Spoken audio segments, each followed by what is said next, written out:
vaig fer soci de Som Mobilitat perquè la idea em va cautivar, allò d'una mobilitat més sostenible amb la qual participem les persones. A Som Mobilitat no tots són cotxes.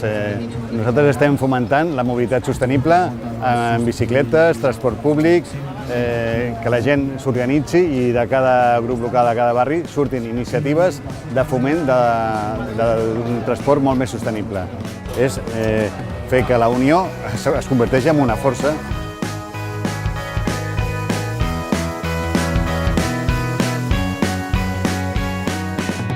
Jo us animo a tothom perquè també passeu a l'acció, igual que en el seu dia ho heu fet amb altres cooperatives, perquè nosaltres tenim molt a decidir i a participar d'aquests grups de Som Mobilitat per tenir una mobilitat encara molt més humana. Nosaltres comencem per canviar les coses, no per continuar-les.